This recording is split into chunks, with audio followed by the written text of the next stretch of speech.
सदाशिवसमारम्भां शङ्कराचार्यमध्यमाम् अस्मदाचार्यपर्यन्तां वन्दे गुरुपरम्पराम् ॐ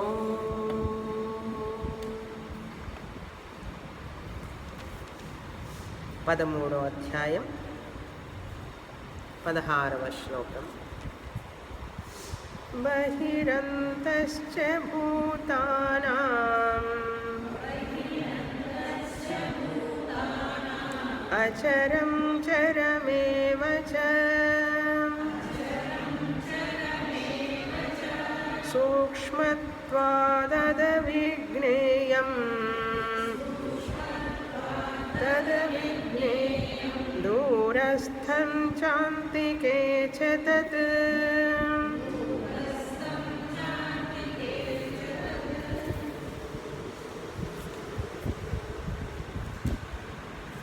కృష్ణ పరమాత్మ 13వ శ్లోకం నుంచి జ్ఞేయం అంటే ఏమిటి చెప్తున్నారు. చాలా ముఖ్యమైనటువంటి విషయం. ఇప్పుడు మనం బృహదారణ్యకంలో చూస్తున్న విషయమే. ఈ ఆత్మ అన్ని ఇంద్రియాలను పనిచేయిస్తూ ఉంటుంది. తన యొక్క సత్తు అంటే ఉనికిని ఇచ్చి, ఆత్మ అంటేనే ఉనికి, ఉనికి అంటే సత్తా. తైత్రీయోపనిషత్తులో చూసాం మనం, ఆత్మ సత్యం జ్ఞానం అనంతం అన్నాం. సత్యం అంటే సత్, ఉనికి, ఉండుట, ఎగ్జిస్టెన్స్, క్యాపిటల్ ఈ. ఎగ్జిస్టెన్స్కి క్యాపిటల్ ఈ రాస్తే సత్తా అని పేరు. దాన్ని సామాన్య సత్తా అంటారు. ఈ సామాన్య సత్తా అనే దానికి ఉనికికి రూపం లేదు. ఎలాగైతే విద్యుత్తుకి రూపం లేదు. ప్రపంచం అంతా కూడా ప్రకాశంగా వెలుగుతూ ఉన్నది. బల్బులు, ఫ్యాన్లు, ఎలక్ట్రికల్ గ్యాడ్జెట్స్, ఇన్ని ఎలక్ట్రికల్ గ్యాడ్జెట్స్ ఉన్నాయి కదండి. వాటన్నిటికీ వెనకాల ఒకటి ముఖ్యమైనది ఏమిటి? ఎలక్ట్రిసిటీ. ఎలక్ట్రికల్ గ్యాడ్జెట్స్ అంటే విద్యుత్ పరికరములు అని అర్థం. ఎలక్ట్రికల్ గ్యాడ్జెట్స్ అంటే ఏంటి? విద్యుత్ పరికరములు. విద్యుత్ పరికరములు అంటే ఏమిటి? ఏ పరికరములైతే విద్యుత్తుని వ్యక్తం కావడానికి సహాయపడతాయో అవి విద్యుత్ పరికరములు. అవునా? ఎలక్ట్రిసిటీ వ్యక్తం కావడానికి బల్బు ఒక పరికరం. ఎలక్ట్రిసిటీ వ్యక్తం కావడానికి ఫ్యాన్ ఒక పరికరం. ఎలక్ట్రిసిటీని తెలుగులో ఏమంటాం? విద్యుత్ అంటాం. విద్యుత్ శక్తి అంటారు. ఎలక్ట్రిక్ పవర్, అదొక శక్తి. ఆ ఎలక్ట్రిసిటీ విద్యుత్తుకి వ్యక్తం కావడానికి యాంప్లిఫైర్ ఒక ఇన్స్ట్రుమెంట్, ఒక టూల్. ఒక యాంప్లిఫైరే ఉంటే మళ్ళీ సౌండ్ రాదు. మైక్ ఒక ఇన్స్ట్రుమెంట్ వ్యక్తం కావడానికి.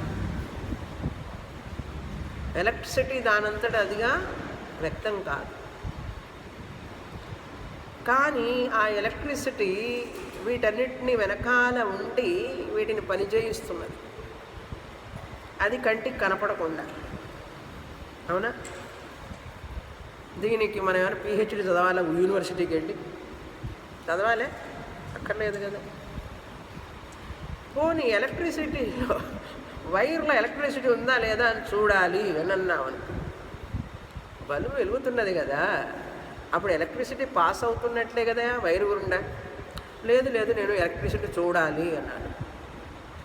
చూడాలి అంటే ఎట్లా చూడు? కట్ చేసి చూడు. కనపట్టలేదే, పోతున్నట్లుగా అన్నాడు. ఏమండి, మీరు నెగిటివ్ వైరు పాజిటివ్ వైరు రెండు వైర్ల గుండా ఎలక్ట్రిసిటీ పోతూ ఉన్నది అన్నారు కదా, అందుకని కట్ చేస్తే కనపడలేదే అన్నాడు. పరమానందయ్య శిష్య, పరమానందయ్య శిష్యులు తెలుసు కదా, వాళ్ళు అట్లాగే చేస్తూ ఉంటారు. అట్లా ఎవడన్నా కట్ చేస్తే కనపడుతుందా అండి?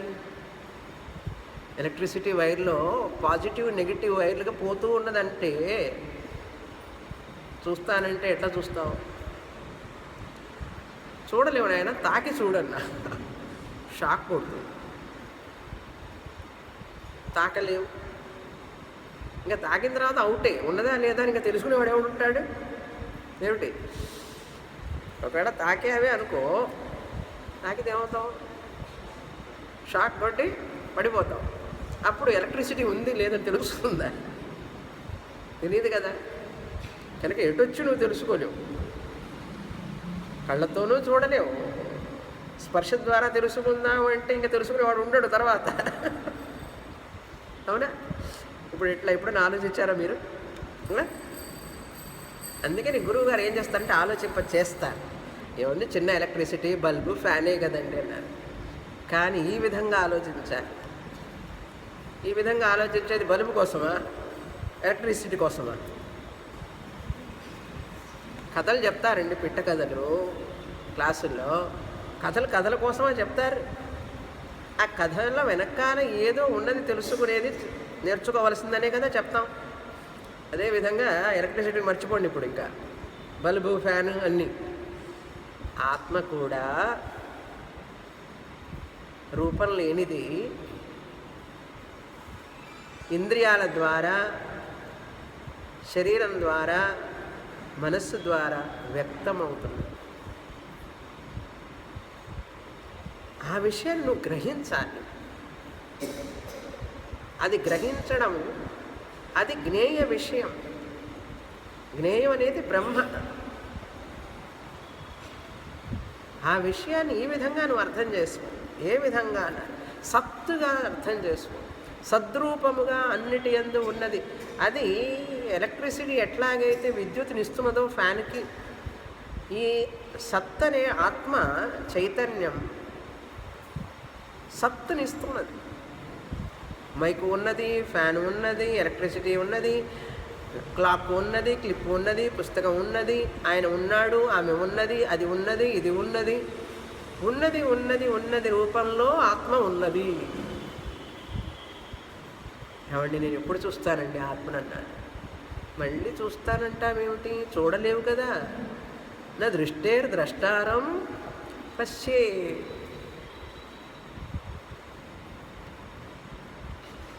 అయితే ఏం చేయాలండి మరి అన్నాడు. ఏం అక్కర్లేదు, నువ్వు చూసే పదార్థాలన్నిటి వెనకాల ఆ సత్తు ఉన్నదని గ్రహించు. రూపం లేని దాన్ని చూడాలని ఆశపడకు. ప్రతి రూపం వెనుక సత్తు ఉన్నది కనుక, ఆ సత్తు ఉంటేనే ఈ వస్తువు ఉంటుంది కనుక అది సత్యం.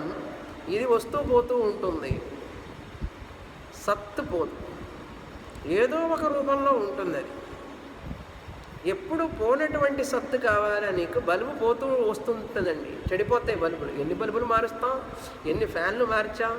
ఎలక్ట్రిసిటీని మారుస్తారా? ఏమండి, మేము ఎలక్ట్రిసిటీ కూడా మార్చామండి అని ఎవరన్నా అంటారా? అనరు. ఒక 35 ఏళ్ళు 40 ఏళ్ళు అయిన తర్వాత ఇల్లు పాత పడుతుంది కొంచెం. అప్పుడు ఏం చేస్తారు? మీరే చెప్పాలి. సన్యాసినైనా నాకు ఇల్లు వాకిలి లేదు, నేనేం చెప్తాను? అంతా వైరింగ్ మొత్తం మార్చేస్తారా? బల్బులు క్రొత్త వేస్తారు, ఫ్యాన్లు క్రొత్త వేస్తారు, స్విచ్ బోర్డు క్రొత్త వేస్తారు. ఎందుకంటే పాత స్విచ్ అంత అది లూజ్ కాంటాక్ట్, అవన్నీ కొరత వేస్తారు. అన్నీ కొరత వేస్తారు. ఎలక్ట్రిసిటీ కూడా క్రొత్తది వేస్తారా? ఎందుకని? అది పాత పడదు, అది చెడిపోదు, దానికి నాశనం లేదు.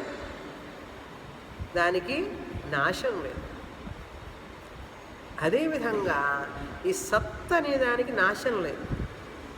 నామరూపాలు వస్తూ పోతూ ఉంటాయి, కానీ సత్తు రావడం పోవడం ఉండదు. అది నామరూపాలు ఉంటే వ్యక్తం అవుతుంది, లేకపోతే అట్లాగే ఉంటుంది. చెప్పాను క్రిందటి వారం, ఈ 2 మైకులకు మధ్యలో సత్తు ఉన్నదా లేదా? మైకు ఉన్నది, ఎడమ వైపు మైకు ఉన్నది, కుడివైపు మైకు ఉన్నది. మధ్యలో ఏమున్నది అన్న? ఖాళీ ఉన్నది. ఉన్నదా లేదా? ఏమున్నది? ఖాళీ. ఖాళీ ప్రదేశం ఉన్నది అన్నారు. ఇక్కడ ఖాళీ ఉన్నదని చెప్పకపోతే ఇక్కడ ఖాళీ ఉన్నదని అర్థం. అవునండి. మైకు ఉన్నది, మైకు ఉన్నది, మైకు మధ్యలో ఖాళీ ఉన్నది. ఉన్నది అనేది ఉన్నది, చూసారా? ఇది ఇలా ఏ యూనివర్సిటీల్లో మనకు లభించదు. శాస్త్రపరంగా, గురుముఖంగా, సంప్రదాయబద్ధంగా చదివితే మనకు అర్థమవుతుంది. అది కృష్ణ పరమాత్మ చెప్తున్నారు మనకు.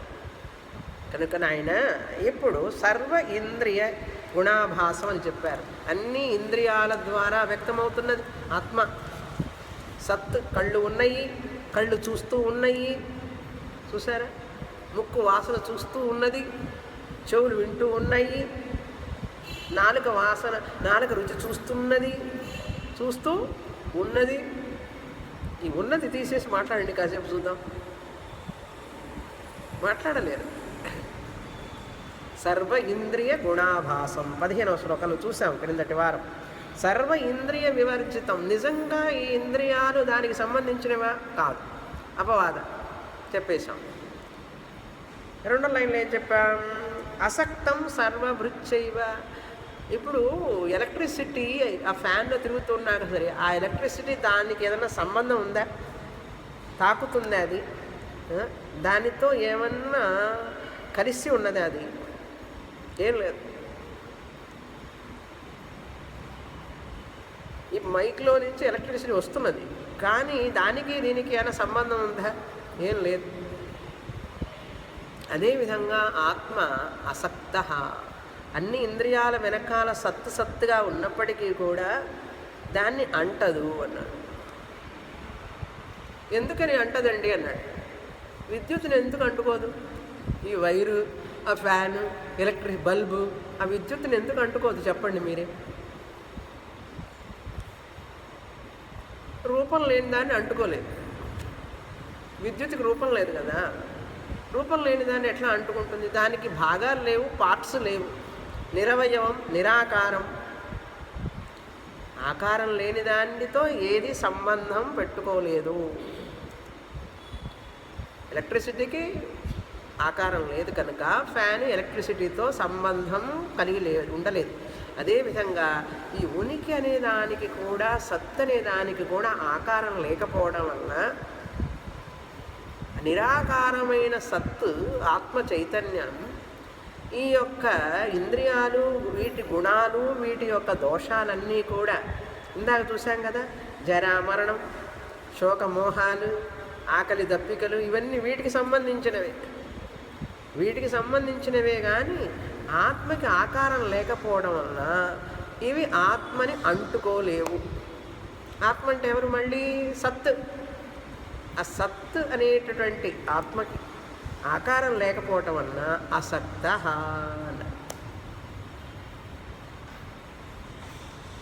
సర్వభృత్. అన్నిటి యందు ఉంటూనే వాటిని చేత అంటుకొనబడకుండా ఉంటుంది. నిర్గుణం గుణభోక్తృచ. అది ఎప్పుడూ నిర్గుణమే, గుణమే లేదు అది.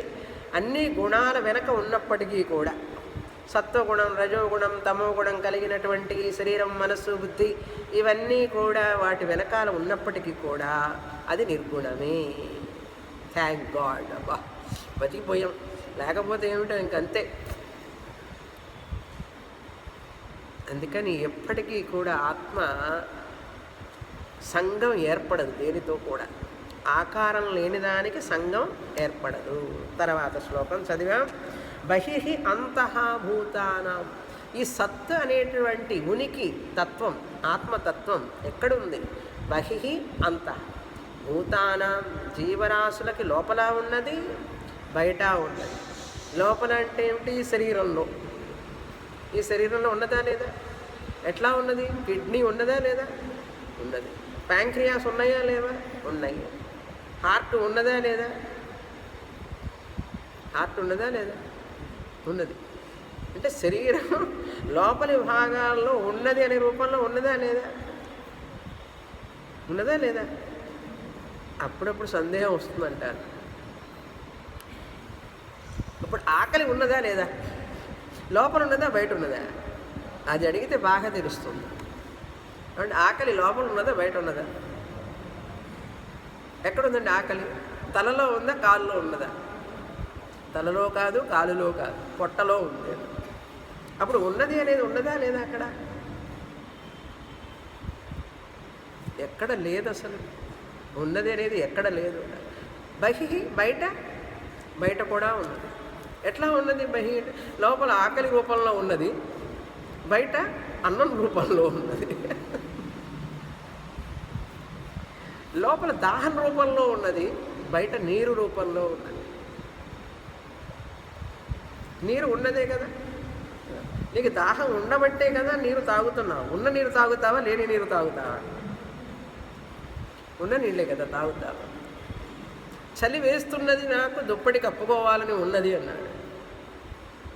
దుప్పటి ఉన్నది, దుప్పటి కప్పుకుంటావా, లేని దుప్పటి కప్పుకుంటావా? చలి ఉన్నది కదా, దుప్పటి ఉన్నది కదా. కనుక ఉన్నది అనేటువంటిది సర్వత్రా ఉన్నది. చూసారా? సర్వత్రా ఉన్నది. అది బహి అంతః భూతానాం. ఏమిటి ఆ భూతాలు అంటే? ఆ జీవరాశులు ఏమిటి? చరం అచరం. అవి కదిలేవి కావచ్చు, కదలనివి కావచ్చు.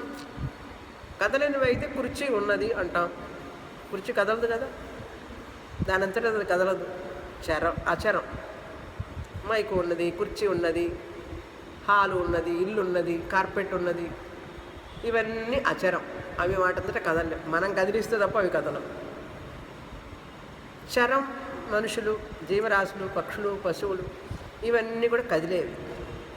కదిలే వాటిట్లోనూ ఉన్నది, కదలని వాటిట్లోనూ ఉన్నది సత్. కనుక ఆ ఉనికిని నువ్వు బ్రహ్మ రూపంగా గమనించు. అందుకనే బ్రహ్మం ఒక్కటే అన్నది. ఉనికి అనేది ఒక్కటే కదండి. అన్ని వస్తువులు వేరువేరుగా ఉన్నప్పటికీ ఉనికి ఒక్కటే. ఆ ఉనికికే కదా బ్రహ్మము, సత్యము అని చెప్పాం. సత్యం జ్ఞానమనంతం బ్రహ్మ, సత్యం బ్రహ్మ, ఉనికి బ్రహ్మ. ఉనికి ఒక్కటే కనుక బ్రహ్మం ఒక్కటే. అవునా? రెండు ఉనికిలు ఉన్నాయా? ఆకాశం ఒక్కటే కదండి. మన ఇంట్లో ఉన్నది ఆకాశం, బయట ఉన్నది ఆకాశం.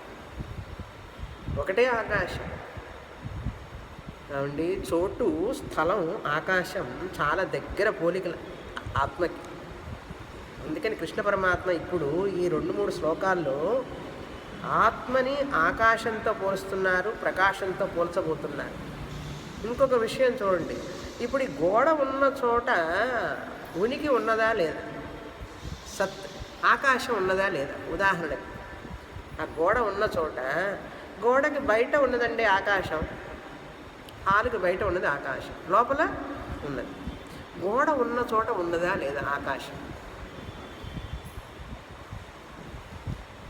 ఆ wall, where is that wall? Wall is in the space. గోడ ఆకాశంలోనే కదా ఉన్నది, చోటులోనే కదా ఉన్నది. అట్లని చెప్పి దాన్ని గోడని గోడ విభజించింది ఆకాశాన్ని.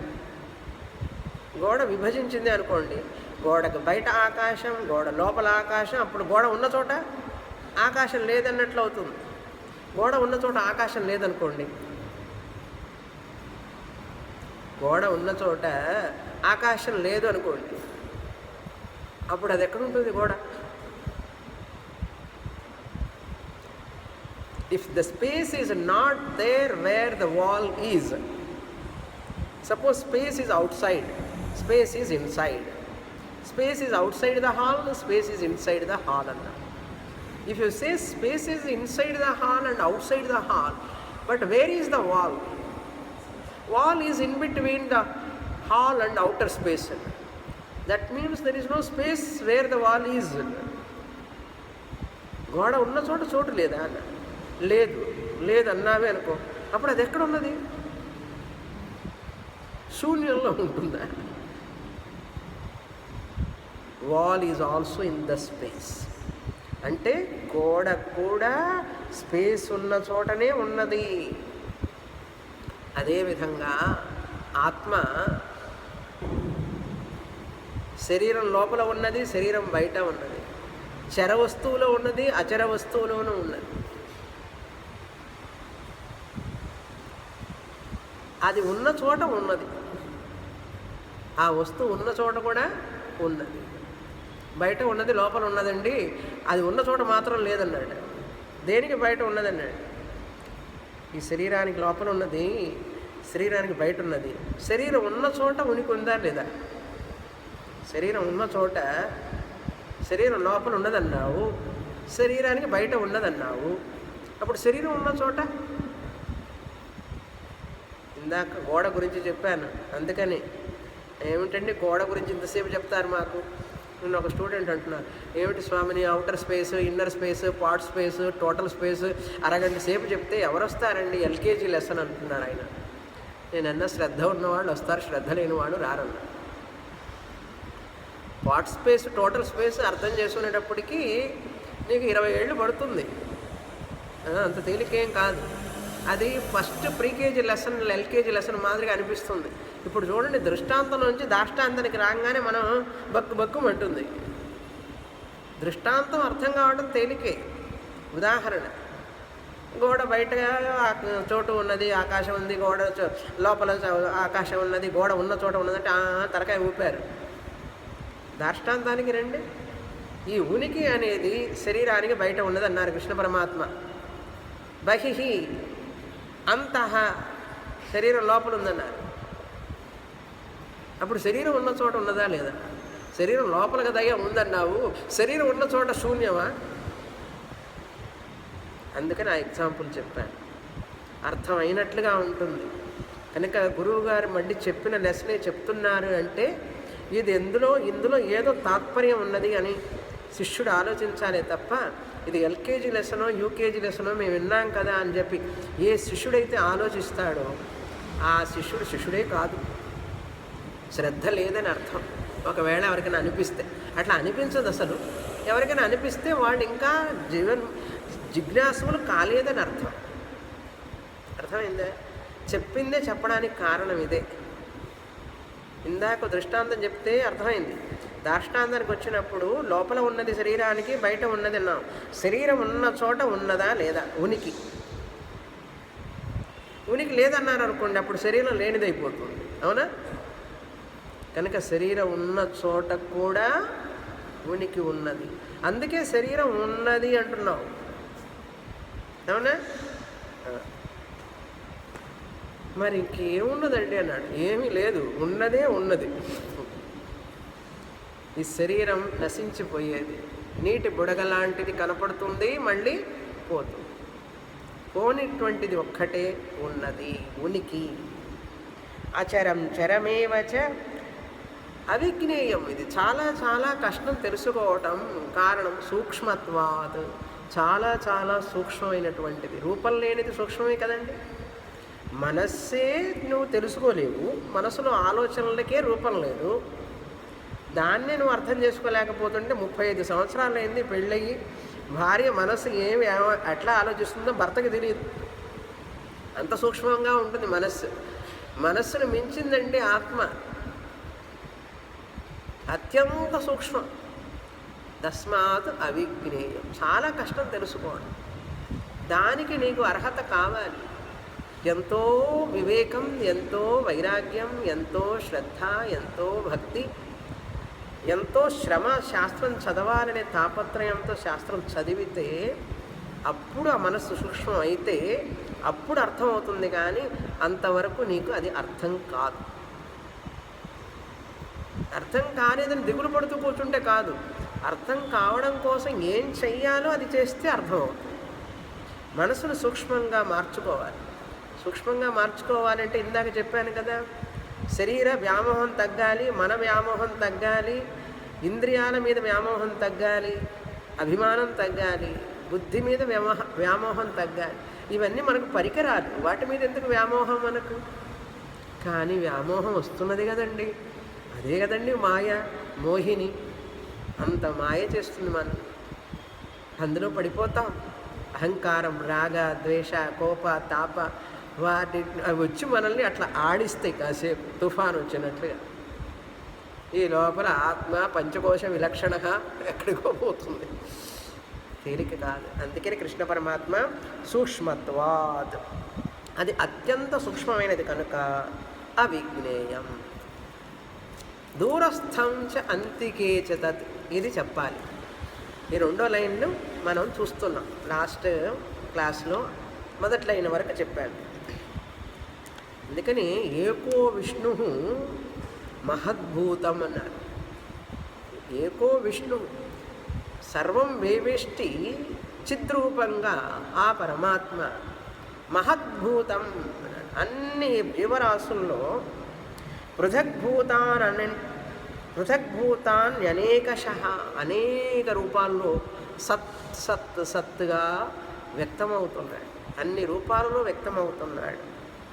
త్రీన్ లోకాన్ వ్యాప్య భూతాత్మ, 3 లోకాలలో వ్యాపించి ఉన్నాడు, 3 శరీరాల్లోనూ వ్యాపించి ఉన్నాడు, స్థూల సూక్ష్మ కారణ శరీరంలో. భుంక్తే విశ్వభుక్ అవ్యయ అనేది ఒక శ్లోకం. భుంక్తే అన్నీ అనుభవిస్తున్నట్లుగా, కానీ ఆయన అవ్యయ, వ్యయం లేనిటువంటి ఆత్మస్వరూపం.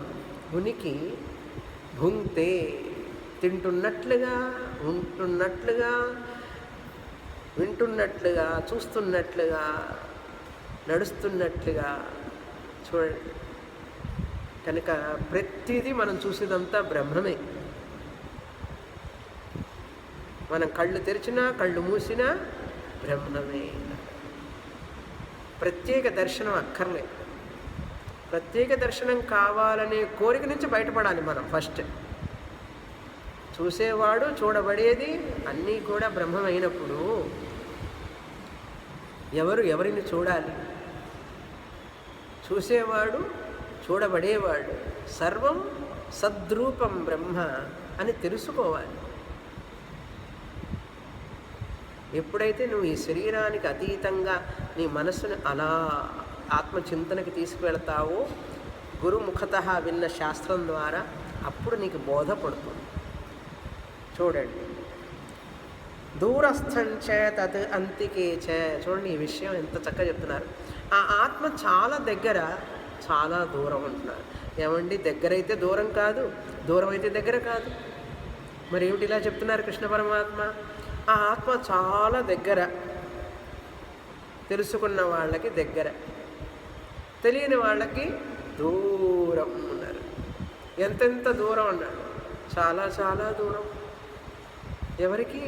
శరీర వ్యామోహం ఉన్న వాళ్ళకి, వైరాగ్యం లేని వాళ్ళకి, వివేకం లేని వాళ్ళకి, సాధన చతుష్టయ సంపత్తి శమదమ లేని వాళ్ళకి కష్టం, దూరం. ఎక్కడో ఉందని చెప్పి వెతుకుతూ ఉంటాడు. దూరస్థం అవిజ్ఞాతతయా వర్ష సహస్ర కోటి అపి అవిదుషాం అని చెప్పి శంకరాచార్య వారు చెప్తారు. అవిదుషాం అంటే అజ్ఞానులకు, శాస్త్రజ్ఞానం లేని వారికి, గురుముఖంగా వేదాంతం చదవని వారు, అవిదుషాం వాళ్ళకి తెలియకపోవడం వలన అవిజ్ఞాతతయా వర్ష సహస్ర కోటి అపి, కోటి కోటి సంవత్సరాలైనా సరే వాళ్ళకి ఈ ఆత్మ దూరంగానే అనిపిస్తుంది. కానీ అదే అంతికేచ తత్ అవిజ్ఞేయం. ఎవరికి అంటే అవిదుషులకు, తెలియని వారు. సూక్ష్మత్వాత్ తద్ అవిజ్ఞేయం, అవిదుషాం అవిజ్ఞేయం న విజ్ఞేయం, వాళ్ళకి తెలియదు. కానీ జ్ఞానులకు ఆత్మత్వాత్ విదుషాం అంతికేచ. విదుషాం అంటే భగవద్గీత, ఉపనిషత్తులు, బ్రహ్మసూత్రం ఎవరైతే గురుముఖంగా చదువుతారో వాళ్ళు విదుషులు. అంటే విదుషులు అంటే ఎవరు? చదువుకున్న వాళ్ళు. విదుషీమణి, విదుష అంటారు.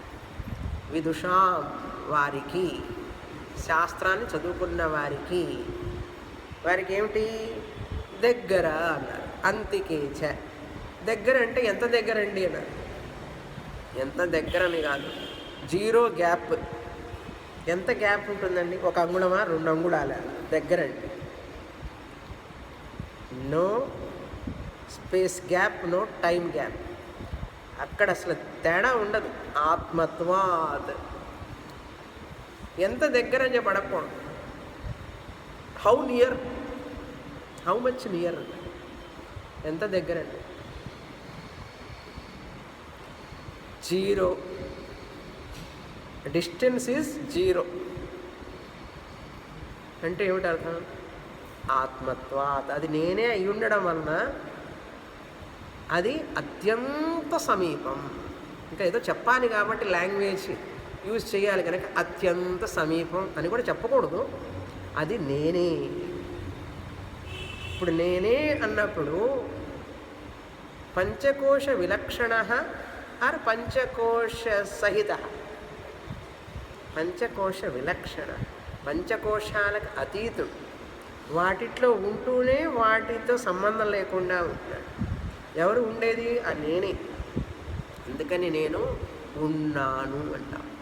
ఉన్నాను, ఎలా ఉన్నావు? స్త్రీగా ఉన్నాను, పురుషుడుగా ఉన్నాను, స్త్రీ రూపంలో ఉన్నాను, పురుష రూపంలో ఉన్నాను. నేను స్త్రీని కాదు, పురుషుణ్ణి కాదు. స్త్రీ నపుంసకం, నపుంసకము లింగము లేదు, స్త్రీలింగము లేదు, పుంలింగము లేదు. సత్తుకి ఏం లింగం అండి? ఏ లింగము లేదు. ఫెమినైన్ జెండర్ కాదు, న్యూట్రల్ జెండర్ కాదు, మ్యాక్సిలైన్ జెండరు కాదు. అప్పుడు జెండరే లేదా అన్నాడు. అన్ని జెండర్స్లో ఉండేదండి, దానికి జెండర్ లేదు. అది నా నిజస్వరూపం. కనుక నేను స్త్రీని అనే అభిమానము అక్కర్లేదు, నేను పురుషుణ్ణి అనే అభిమానము అక్కర్లేదు. ఆ రెండు కూడా ఈ మాంసపిండానివి. అవునా? అది అక్కడ అర్థం. అంతికేచ ఆత్మత్వాత్. తర్వాత చదువుతాం.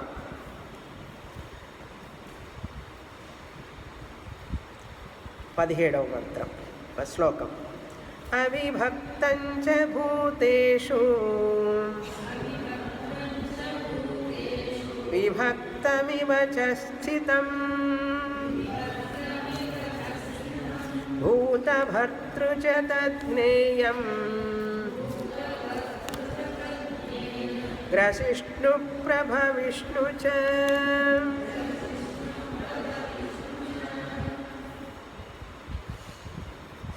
అంతటా ఉన్నప్పటికీ కూడా లభించడం లేదండి మాకు అంటుంటారు. ఇంత చెప్పినా కూడా అది ఏదో ఒక వస్తువుగా బయటదిగా వెతుకుతూ ఉండడం అలవాటు మనకన్నిటికీ. ఏదైనా గురించి విన్నామంటే దాన్ని ఎప్పుడు చూస్తామా, దాన్ని ఎప్పుడు పొందుతామా, దాని దగ్గరికి ఎప్పుడు వెళతామా అనే ధోరణి మనకు బాగా అలవాటు మొదటి నుంచి.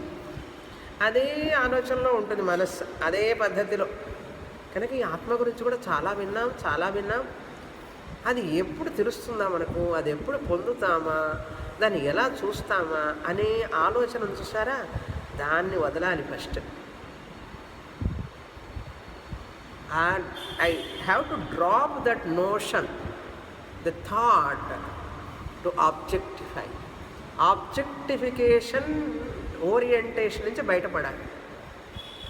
ఎందుకంటే నేను ఉన్నాను అనేవాడు ఆ ఉనికి అనే ఆత్మతత్వాన్ని వేరే ఎక్కడో వెతకవలసిన పని లేదు. ఉనికి అనేది ఒక్కటే కాబట్టి ఆ ఉనికి ఇక్కడ ఈ శరీర రూపంలో నేనుగా ఉన్నాను కనుక నేనే ఆ ఉనికిని. నన్ను నేను ఎందుకు వెతుక్కోవాలి? నన్ను నేను ఎందుకు వెతకడం? వెతుకుతారా? నేను ఉన్నాను అనే దాంట్లో ఉన్నాను అనేది కదండి ఉనికి. కనుక ఈ ఉనికిని ఎట్లా ఆనందించాలి? ఇప్పుడు దానికి ఒక రూపం లేదు. ఆనందిద్దామంటే రంగు రుచి వాసన లేని సత్తు ఎట్లా ఆనందిస్తారు? ఎలా ఆనందిస్తామంటే ఈ రంగు రూపం రస వాసన ఉన్నటువంటి శరీరం ద్వారా ఆనందించు. అర్థమైందా? ఆ ఉనికిని రంగు, రూపము, రసం, వాసన లేకపోయినప్పటికీ కూడా దాన్ని ఆనందించాలంటే ఒకటే మార్గం. విద్యుత్తుని ఎట్లా ఆనందిస్తున్నావు? రూపం లేకపోయినా ఎట్లా ఆనందిస్తున్నావు? బల్బు ద్వారా ఆనందిస్తున్నావు, ఫ్యాన్ ద్వారా ఆనందిస్తున్నావు. ముఖ్యంగా చెప్పాలంటే ఈ మైకు ద్వారా ఇప్పుడు నా మాటలు వింటున్నారా లేదా? మీరు విద్యుత్తుని ఆనందిస్తున్నారా లేదా? విద్యుత్ డైరెక్ట్గా ఆనందిస్తున్నారా, మైకు ద్వారా ఆనందిస్తున్నారా? అక్కడికక్కడే ఉదాహరణ చెప్తూ ఉంటాను, టక్ టక్కున పట్టుకోవాలి మీరు. ఎందుకు చెప్తారో తెలుసా ఉదాహరణ? దాష్టాంతం కోసం. మీరు విద్యుత్తుని ఆనందిస్తున్నారు అంటే ఏ రూపంగా విద్యుత్తుని ఆనందిస్తున్నారు? దానికి రూపం లేకపోతే మీరు ఎట్లా ఆనందిస్తారు? ఆనందించరు. ఎలా ఆనందిస్తున్నారు మరి ఇప్పుడు? మైక్ ద్వారా, స్పీకర్ ద్వారా, ఫ్యాన్ ద్వారా, లైట్ ద్వారా ఆనందిస్తున్నారా లేదా? అదేవిధంగా ఈ ఉన్నాను అనే ఉనికిని, అది నా రూపాన్ని, దానికి రూపము, రసము, గంధము ఎటువంటివి లేకపోయినప్పటికీ కూడా దాన్ని నేను ఎలా ఆనందించాలంటే ఈ ముక్కు ద్వారా, ఈ చెవుల ద్వారా, ఈ కళ్ళ ద్వారా, ఈ నోటి ద్వారా, ఈ స్పర్శ ద్వారా ఆనందిస్తాను. అది అర్థమైందా? కనుక మనం ఏది అనుభవిస్తున్నా కూడా ఆత్మానుభవమే. ఆత్మ అనుభవం కానిది ఏదీ లేదు. ఉనికి లేకపోతే ఆ రుచి, వాసన తెలుస్తుందా? రుచి ఉన్నది అంటారా? వాసన ఉన్నది అన్నారా? కనుక వాసనని ఎలా ఆనందిస్తున్నారు? ఉన్న వాసనని ఆనందిస్తున్నారా, లేని వాసనని ఆనందిస్తున్నారా? ఉన్న రుచిని ఆనందిస్తారా, లేని రుచిని ఆనందిస్తారా? కనుక మీరు నిజంగా ఆనందించేది ఉన్నదాన్నే కదా, ఉనికినే కదా. ఉన్నవాడు ఆనందిస్తాడా, లేనివాడు ఆనందిస్తాడా? ఉన్నవాడెవరు? నేనే. అప్పుడు నన్ను నేనే ఆనందించుకుంటున్నాను. చూసారా? ఇది బ్రహ్మ తనను తాను సృష్టించుకుంటాడు. బహుశ్యాం ప్రజాయేతి, అంతగా అన్నిగా మారాడు భగవంతుడే. ఆ సత్తునే భగవంతుడు అంటారు, ఆ సత్తునే బ్రహ్మము అంటారు. కనుక ఇది అర్థం కావడం కోసం మనకు ఆ భగవంతుడు అంతటా ఉన్నాడు, అన్ని రూపాల్లో ఉన్నాడని చెప్పి మనల్ని చిన్నగా ఈ ఆత్మ దగ్గరికి తీసుకొస్తారు. జన్మల చేసిన పుణ్యం, భక్తి వలన ఇక్కడికి ఆత్మను తెలుసుకోవడానికి వస్తాం. ఆ మనసు పరిపక్వమై పాకమైతే ఇది అర్థమవుతుంది. అర్థమైందా ఇప్పుడు? అది విషయం. అవిభక్తం చ భూతేషు. భూతేషు అంటే ఈ జీవరాశులు, ఒక మనిషి, ఒక వ్యక్తి ఇక్కడ ఉన్నప్పటికీ కూడా విడివిడిగా మనకు తెలుస్తుంది. భూతేషు అవిభక్తం, విభజించబడలేదు. ఇప్పుడు ఇక్కడ ఒక ఇల్లు వచ్చింది, అక్కడ ఒక ఇల్లు వచ్చింది, ఆ వెనకాల ఇంకొక ఇల్లు ఉంది. ఇవన్నీ వచ్చినంత మాత్రాన ఆకాశం విభజింపబడిందా? ఆకాశం విభజింపబడలేదు. ఆకాశాన్ని విభజించలేవు అసలు, అఖండం అది. రూపం ఉన్నదాన్ని అయితే కట్ చేస్తావు, భాగాలు ఉంటే కట్ చేయగలవు, ఖండించగలవు. భాగాలే లేనిదాన్ని ఎలా ఖండిస్తావు? ఖండించలేవు కదా. కనుక ఆకాశంలో ఇల్లు వచ్చింది కానీ ఈ ఇల్లు ఆకాశాన్ని విభజించలేదు. విభక్తమైనట్లుగా నీకు అనిపిస్తుంది అంతే. ఆ స్పేసు ఈ స్పేస్ అని. ఆ ఇల్లు స్పేస్లోనే వచ్చింది, ఈ ఇల్లు స్పేస్లోనే వచ్చింది. అదేవిధంగా ఉనికిలోనే ఈ శరీరము వచ్చింది, ఆ శరీరము వచ్చింది. ఉనికి విభజింపబడలేదు ఎప్పుడు. శరీరాలు భాగాలతో ఉన్నాయి విడివిడిగా, కానీ ఉనికి అనేది విభక్తంగా ఉన్నది, విభజింపబడకుండా ఉన్నది. దాన్ని విభజించలేవు అసలు. ఒక రూపం ఉంటే కదా విభజిస్తాం. ఇప్పుడు ఈ క్లిప్ ఉన్నదంటే దీనికి ఇదొక పక్కన విభజించవచ్చు. ఈ పార్ట్లు ఉన్నాయంటే దీనికి ఇదొక పార్ట్, అదొక పార్ట్ విభజించవచ్చు. పార్ట్స్ ఉన్నదాన్ని విభజిస్తాం, విభాగం చేయగలుగుతాం. భాగాలు లేని వాటిని, అవయవాలు లేని వాటిని విభజించలేము. అందుకని విభక్తం. భూతేషు అవిభక్తం. విభక్తమివ చ స్థితం, విభక్తమైనట్లుగా కనిపిస్తుంది. ఎందుకంటే పేరు పెట్టాం కదా, దీనికేమో ఘట ఆకాశం అని పెట్టాం, దీనికేమో హాల్ ఆకాశం అని పెట్టాం, పాట్ స్పేస్ అన్నాం, హాల్ స్పేస్ అన్నాం, పేర్లు పెట్టేశాం కదా. పాపం ఆ స్పేస్ ఏమన్నా అయింది అసలు? ఏం కాలేదు. కానీ నువ్వేం పెట్టావు? 2 పేర్లు పెట్టావు. రెండా? స్టమక్ స్పేస్, నోట్లో స్పేస్, చెవులో స్పేస్, ఇయర్ స్పేస్, ఇన్ని పేర్లు పెట్టావు నువ్వు. అంతేకాని స్పేస్లో మార్పు ఉందా? విభక్తమివ చ స్థితం అన్నాడు. ఏదో విభక్తంగా చేసినట్లుగా, డివిజన్ చేసినట్లుగా అనిపిస్తుంది మనకు. రూపం లేని దానికి, భాగాలు లేని దాన్ని విభజించలేదు. ఉనికి అనేది అటువంటిది. తర్వాత 2వ లైన్లో భూతభర్తృచ తద్జ్ఞేయం, భూతభర్తృచ తద్జ్ఞేయం ప్రభవిష్ణు. ప్రభవిష్ణు అనేది ముందు చూస్తాం. ప్రభవిష్ణు అంటే సృష్టి కారణం.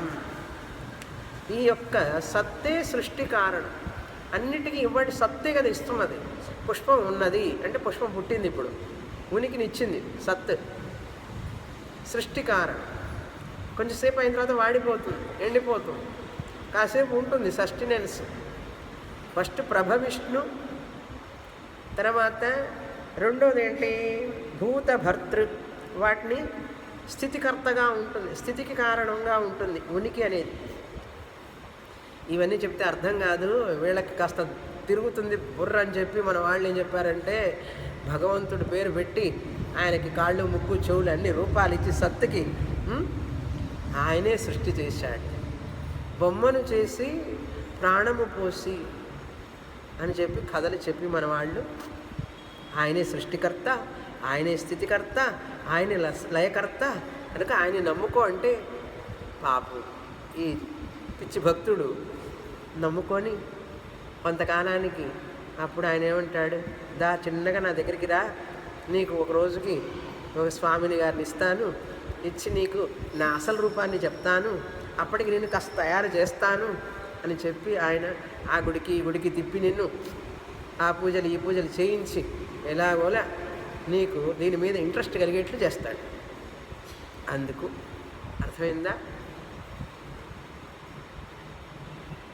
నిర్విశేషం పరం బ్రహ్మ సాక్షాత్కర్తం అనీశ్వరా అన్నారు. పరం బ్రహ్మ నిర్విశేషం, భగవంతుడికి రూపమే లేదు అసలు, నిరాకారుడైన. నిర్విశేషం, విశేషాలు ఎటువంటి గుణాలు లేవు ఆయనకి. పరం బ్రహ్మ సాక్షాత్కర్తం అనీశ్వరా, ఆయన్ని తెలుసుకోవడం సాక్షాత్కర్తం అనీశ్వరా, అల్పులకి సాధ్యం కాదు. ఏ మందాహతే అనుకంప్యంతే, వాళ్ళ యొక్క మందబుద్ధి కరుణించి అనుకంప్యంతే, అనుకంప అంటే దయతో వాళ్ళ మందబుద్ధికి ఇది అర్థం కాదని సవిశేష నిరూపణై, విశేషాలనిచ్చి ఆజానుబాహుమరవిందదళాయతాక్షం రామం అని చెప్పి పాడి, బాలం ముకుందం మనసా స్మరామి అని చెప్పి, నాగేంద్రహారాయ త్రిలోచనాయ అని చెప్పి, ఒకటే రెండా? వటవిటపి సమీపే భూమి భాగే నిషణ్ణం సకల, ఇన్ని శ్లోకాలు చెప్పి, స్తోత్రమాలంతా ఏమిటి?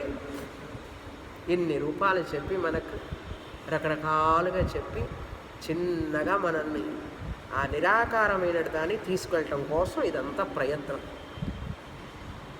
సవిశేష నిరూపణై, ఈ విశేషాలతో మనకు నిరూపిస్తూ చూపిస్తూ నిరాకారమైనటువంటి నిర్విశేషానికి తీసుకువెళ్ళడానికి అన్ని సంప్రదాయాలు, అన్ని పద్ధతులు, అన్ని రకాలైనటువంటి సాధనలు, ఎన్ని పంథాలు ఉన్నాయి.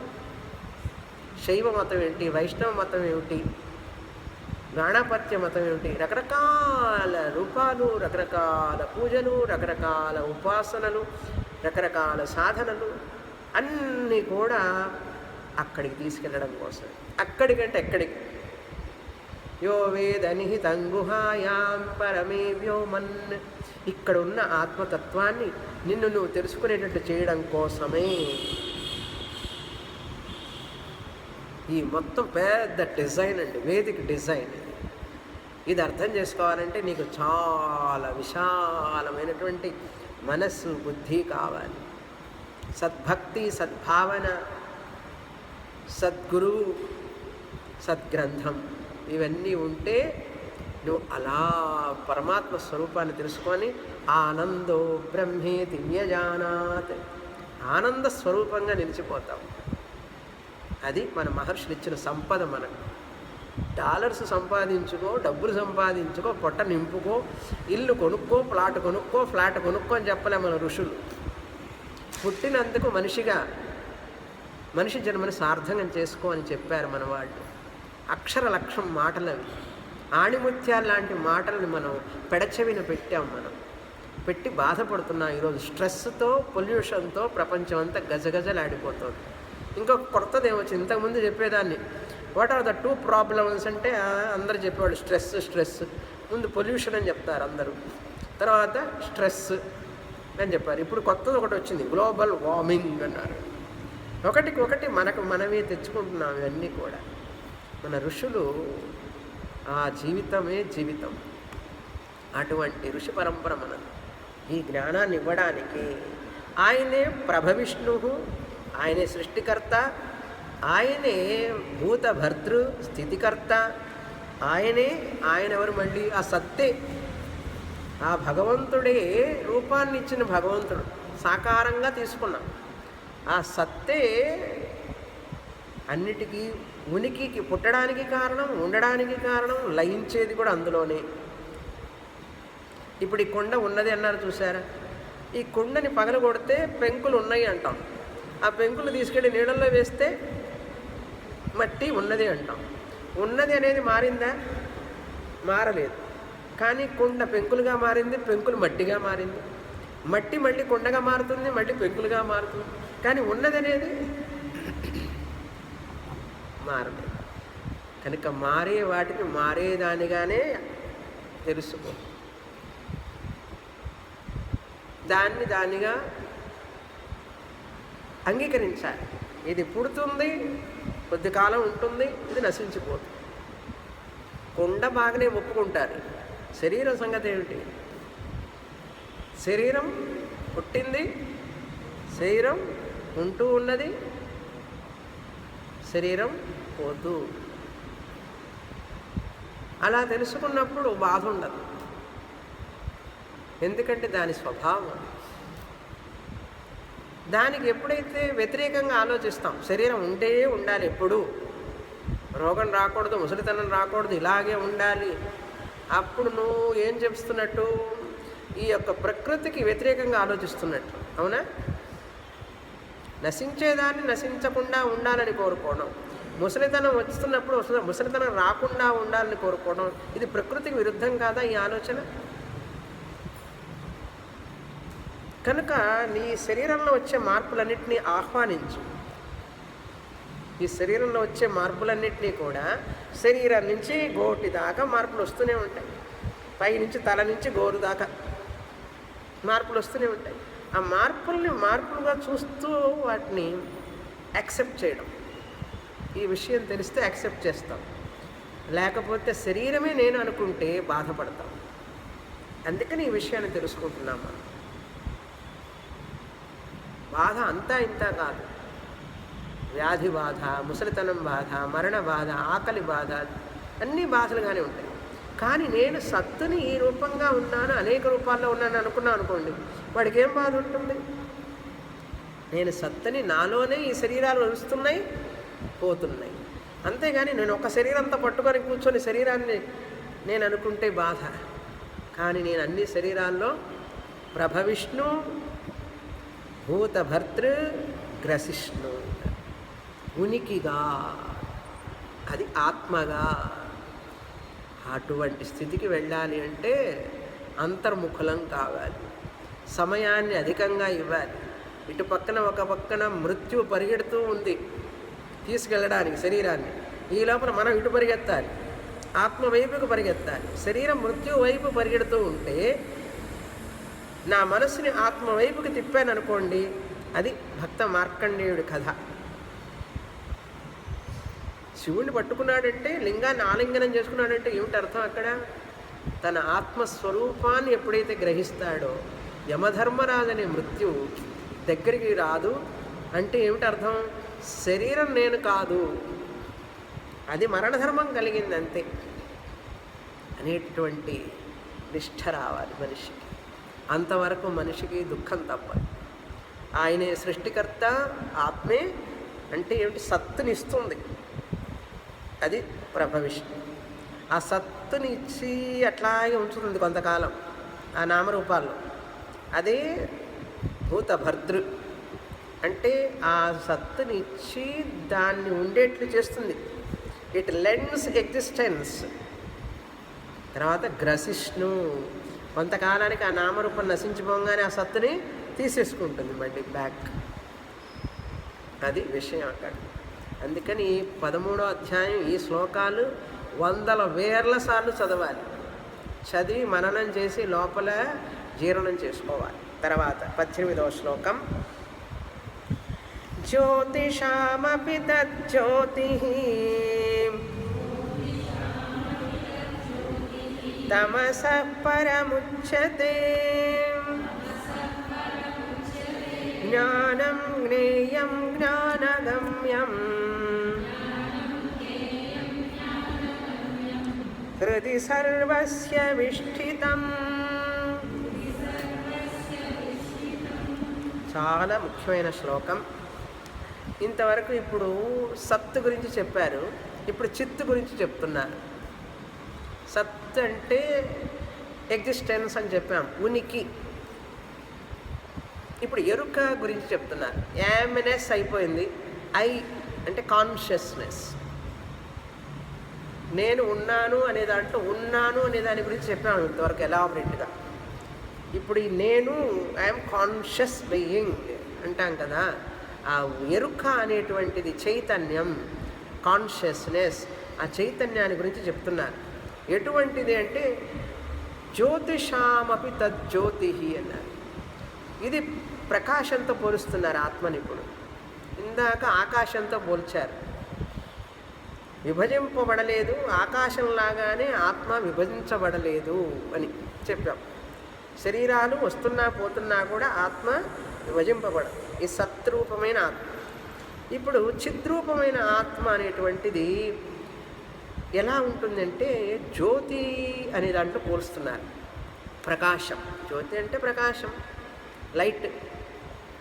ఏమేమి ఉన్నాయి జ్యోతులు?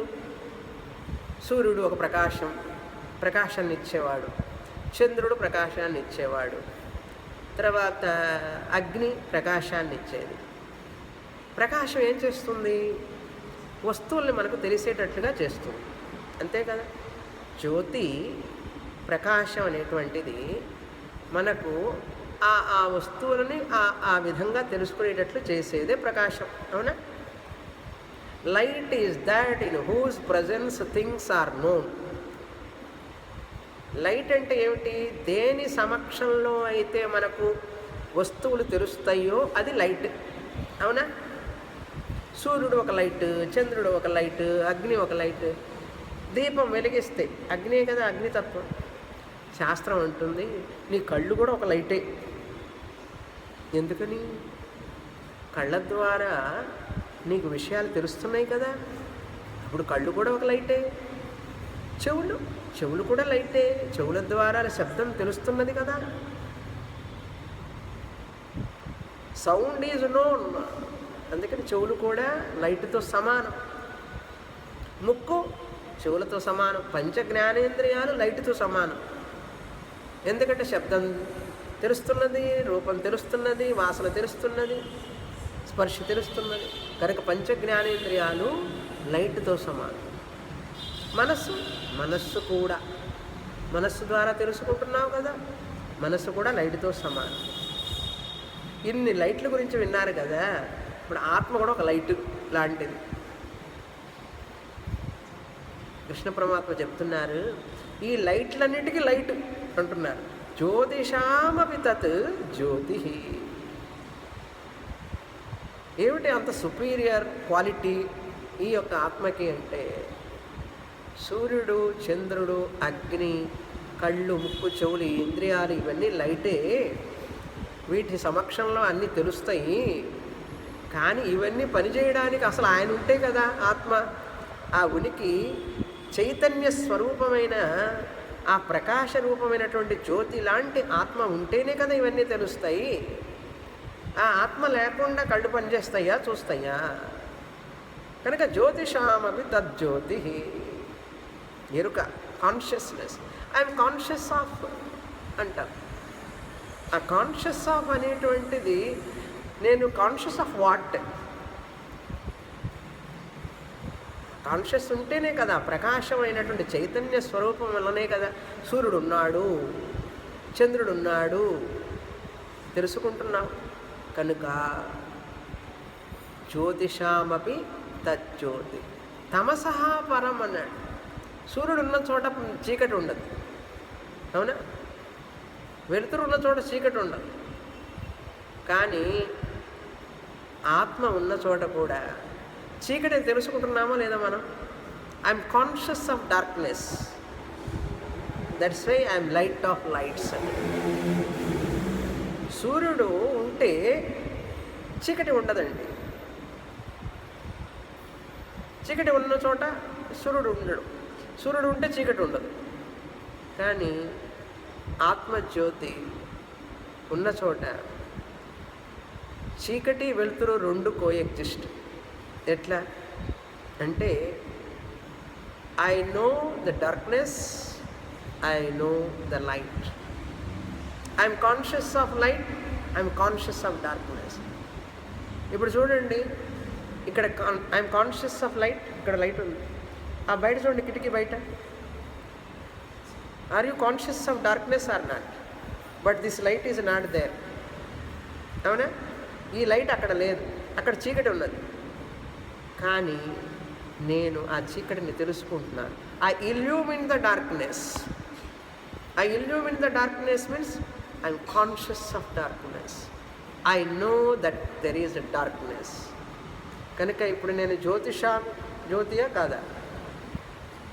ఇంకా డీటెయిల్గా నెక్స్ట్ వారం చూస్తాం. పూర్ణమద పూర్ణమిదం పూర్ణాత్ పూర్ణముదచ్యతే పూర్ణస్య పూర్ణమాదాయ పూర్ణమేవావశిష్యతే. ఓం శాంతి శాంతి శాంతి. హరి ఓం. శ్రీ గురుభ్యో నమః. హరి